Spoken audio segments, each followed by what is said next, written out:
Today we're going to be looking at the Aer, the new ultra-compact travel stroller from Joolz. This is a model that we've been looking forward to for quite some time now, and despite the fact that it's a really inopportune time for releasing a travel-oriented stroller of any sort, we think it's important that it doesn't get lost in all the chaos. We've been impressed with Joolz engineering over several of their models now, with our own personal favorite so far being the Hub, which we often recommend as our favorite current small-size reversible seat model. When we got a hold of the Aer though, we were at first a little unsure of what to think, due to the overall design similarity that it shares with several other models on the current market, a result of its handle-activated one-hand fold. Note that with ultra-compacts, the folding system and folded dimensions have a much greater impact on overall chassis design than you find with larger models unconcerned with fitting into cabin luggage space limitations. As examples, both the Cybex EasyS and the UPPababy Minu have essentially the same folding structure, while the handle-based activation mechanism, without the additional support struts on the underside of the arms, is also shared by a variety of other models including the Ergobaby Metro and the Baby Jogger City Tour 2.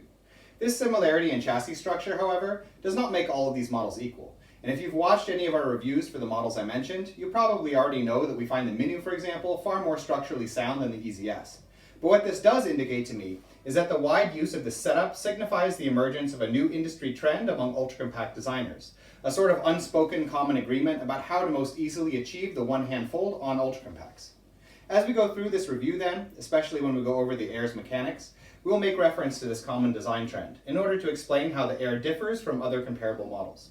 Let's start off with a few stats. The Aer clocks in at 6 kilos and folds down to 53.5 by 45 by 21.5 centimeters, which is within the cabin luggage guidelines of the IATA, the International Air Traffic Association, and will thus be acceptable to a majority of airlines. With relation to weight capacities, the Aer can take up to 18 kilos in the seat and 5 kilos in the underslung shopping basket. When it comes to the seat, there are both positive and negative aspects to Joolz' design. On the positive side, the seat is decently sized, even a tiny bit wider than average. The extendable canopy gives good sun coverage, the textiles are of a decent quality and easy to remove, and the patented backboard provides good sturdy support in both the upright and reclined positions. As far as the negatives go, there are two elements to the Aer's seat that I'm not fully satisfied with. The first being the need to unzip a long zipper on the back in order to recline the seat, which is a pretty fiddly mechanism in comparison with the common drawstrap design. And the second being the footrest, which while sufficiently low, is set a bit too far beneath the baseboard to accommodate older toddlers comfortably in the reclined position.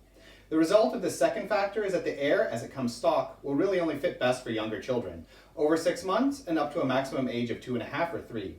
This being said, however, it is worth noting that Joolz sells an additional leg rest, which will greatly improve child comfort, for pretty cheap, especially considering that it's really the only accessory you need to purchase for the model, as a rain cover and travel bag are included with the basic stroller. When it comes to parent comfort, the Aer excels in multiple aspects. It has a decently high handle and an accessible shopping basket. And as I mentioned in the introduction, the Aer is one of a multitude of current models using more or less the same overall structure, whose predominant feature is a handle-based one-hand fold, making the Aer tremendously easy to just flip open or closed as needed when one is caught up in the fast pace of a travel adventure. When folded, the Aer has a shoulder strap for carrying, an inclusion that I really feel should come standard on all ultra-compacts, as in actual use, there's often not enough time for packing your stroller away in a travel bag. As far as driving is concerned, the Aer will do really well on urban and light terrain, with well-fitted wheels and suspension both in the front and the back, in addition to the fact that the Aer has somewhat larger than average rear wheels. However, its lightweight, despite having a rigid and reinforced frame, in conjunction with the smaller front wheels, will make it mostly unsuitable for rougher terrain, and I'm talking even about lightly rough terrain like cobblestones and rocky beaches. It's not so much that limited trips in such environments will do too much damage to the Aer, it's built sturdily enough to handle these conditions if necessary, but rather that the ride will be a bit too bumpy for comfort. Okay, let's move on to the mechanics then, looking at the Aer from top to bottom. Okay, we're going to start out by talking about the folding mechanisms and the overall chassis, the overall structure. And the Joolz Aer is actually quite solid when you think about the overall structure. So, you get your hands on a stroller, a lot of them you can feel right away whether there's going to be a lot of give in the various connection points and the various mechanisms. This is not one of those strollers. You do not feel any of those connection points or hinges really being weak from the outset. And I'm going to explain a bit as to why. But first, the way it folds then, you press in the safety button and then there's a main button, and what this is going to do is to trigger a pair of mechanisms here so that they fold, and then the rest is just like hinge elements. Yeah? That's the only locking, unlocking point. When it's folded down then, that is also the point that locks the stroller together. So one thing about this, on the EasyS has this sort of a setup as well. It doesn't have This and the EZS don't have like an extra locking clip on the side. The difference between this and the EZS, first off, is that mechanism is a lot stronger, and secondly, they have given you the strap, of course, indicating how you should carry the stroller. That's important because since that's also the locking point, you don't want to just be carrying the stroller from the bars a lot, because over time what that's going to do is put extra pressure onto that locking point and wear it down. In this case, it's built a lot stronger than, again, the EZS, and they've also indicated where you should carry it so that you will not get that sort of wear over time, even though it's more sturdily built. Some other differences between this and the EZS or the Minu, which also has essentially the same structure, one locking point here, and then this extra support strut here. Is sort of how the overall frame is put together.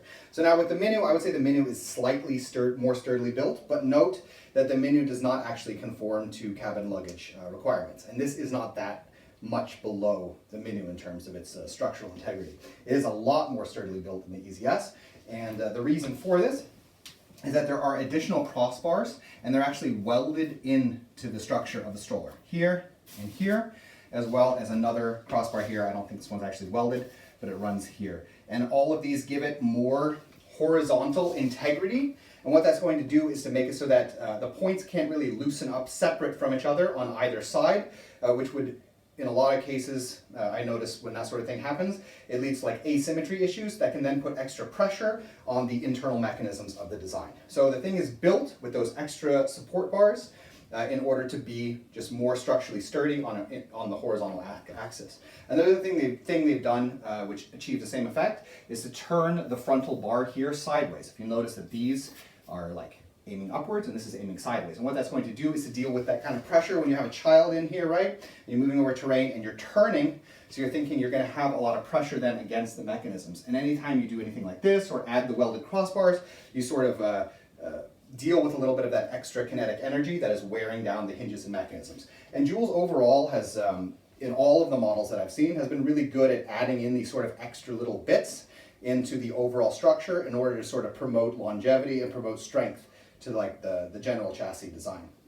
Okay, we're going to have a little bit of a closer look at the lower rear frame of the stroller then. To start with, I would note that they have put these larger suspension elements onto it, and that coupled with slightly larger than average rear wheels does help a little bit for drivability. Again, the overall size of the stroller and the size of the front wheels is going to prevent you from really using this model over very uneven terrain, but it's still going to sort of help to promote the longevity of the stroller and reduce the amount of bumps and stuff that your child feels when you're driving. So that's kind of nice, both the larger rear wheels as well as the suspension. When it comes to the brake system, they've used a very simple rotation-based on-off sort of a brake system. This is nice because it doesn't involve internal wires or a great number of internally complex parts, which is going to help with it like not wearing down over time and having trouble where you need to like adjust stuff. Where the brake system goes then into the wheel, you have a nice solid metal pin. You have well-built wheel wells for the brake pin on the inside of the wheel. Don't see those breaking very easily. And if you do have any sort of trouble with this sort of brake system or with the wheel mounting on the back, this is actually disassemblable. It has screws. A lot of areas on the stroller are not disassemblable, but there is also not a great deal of internal complexity where you would need to disassemble things. So overall, back frame is quite nice. Okay, we're going to have a little bit of a closer look then at the front end of the stroller. It has the standard suspension that you find in the front forks of most swivel wheel models. Kind of nice. Again, you won't be using this over much terrain, but still good to have a bit of suspension in the front. When you take it out, you'll see that there has been a lot done with the way this axle connects into the front frame in order to prevent wobble problems down the road. So this is something that I've noticed a lot over the years with different sorts of strollers, and that's where the axle over time widens out the channel on the inside of the front wheel housing, and that causes the front swivel wheels to wobble at speed. There's a few ways of dealing with this from a manufacturing standpoint. You can put some sort of suspension, like a spring-loaded pad in order to hold the wheel in place. They haven't done that, but they've done the other way that you can deal with this. And Joolz has been really good on this with their other models as well. And what that is to have different circumferences at which the axle is held within the wheel well. So you can see it's going to lock at the top. That's where the locking pin is going to go. And then you have one larger lip here and then a second lower. So that means that if you think about like horizontal pressure as this is moving around, it's going to be held against that horizontal pressure not only by the axle itself as well as the lock, but also by these two lips lower down, which is going to kind of distribute out that pressure and do less wear than over that overall system there. Quite nice. They do have swivel locks on this. It's not like super great system for swivel locks, but it's not so bad either. In general, swivel locks are a lot less relevant on ultra compacts because when you're going through airports and stuff, you just kind of need the swivel wheels and you shouldn't be going on too much off-road terrain anyway. So overall, front end is also quite nice on the Joolz. They've dealt with that most important feature, which is preventing wobble problems in the future. So, should you buy the Joolz Aer then? Yes. With one consideration that I'll explain in a moment, I think the Aer is definitely worth purchasing. In fact, I'd go so far as to say that it's one of the top models on the market right now, and should be considered right up alongside the Yo-Yo, the Minu, and the Tour if you watched our recent video on our top 3 ultra compacts for 2020. What it offers in comparison to these other top models is a one-hand folding, cabin luggage acceptable, sturdily built travel stroller with a rain cover and travel bag included with purchase. When you're comparing prices, note that I would, however, recommend that you also think of the adjustable leg rest as a necessary accessory. This being said, the one consideration that you should unfortunately make at the current moment is that this is a travel stroller. It's not built for daily use, in my opinion, unless you live in a very smooth urban environment with a special need for an incredibly small stroller and your child is still quite young. For most people then, while this is an awesome travel stroller, like all things related to travel, its use value will be limited until we find our way out the other end of the current pandemic crisis. Of course, if you're watching this video in the future, when everything is back to normal, or if you have special need of a sturdy travel stroller despite the present conditions, then we definitely, solidly recommend considering the Joolz Aer. In any case, we hope you found this video interesting, and if you did, we ask you to subscribe, as it helps us to continue making videos in the future. Thank you.